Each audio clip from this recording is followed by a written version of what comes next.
America की तरफ से तेल सप्लाई रोकने से क्यूबा में बिजली बहरान और इकोनॉमी हालात खराब हो चुके हैं।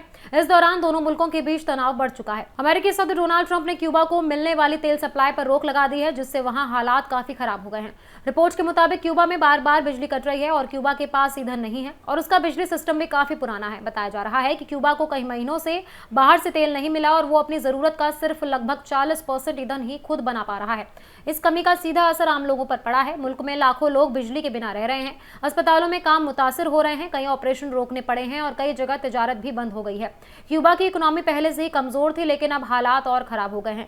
ईंधन की कमी की वजह से जरूरी चीजों की सप्लाई रुक रही है, स्कूल बंद हो रहे हैं। एक्सपर्ट्स का कहना है कि क्यूबा की पुरानी इकोनॉमी निजाम भी इस बहरान को बढ़ा रहे हैं, जिससे मुल्क हालात को संभाल नहीं पा रहा। ट्रंप ने सख्त रुख अपनाते हुए कहा है कि अमेरिका क्यूबा को लेकर कोई भी बड़ा कदम उठा सकता है।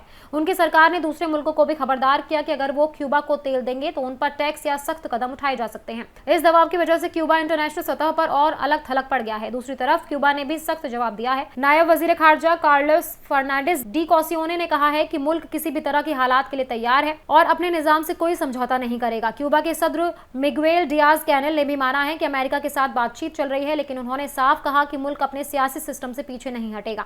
असल में ये टकराव नया नहीं है। अमेरिका और क्यूबा के बीच तनाव 1959 के इंकलाब के बाद से ही चलता आ रहा है और वक्त वक्त पर यह बढ़ता रहा है। एक्सपर्ट्स का मानना है कि इस तेल रोक का असर लंबे वक्त तक रह सकता है। इससे क्यूबा की मईशत और कमजोर हो सकती है और आम लोगों की परेशानियां बढ़ सकती हैं। साथ ही ये हालात आगे चलकर बड़े बहरान या नक्ल मकानी जैसी परेशानी भी पैदा कर सकते हैं। फिलहाल दोनों मुल्क अपने अपने रुख पर कायम हैं और हालात अभी भी कशीदा बने हुए हैं।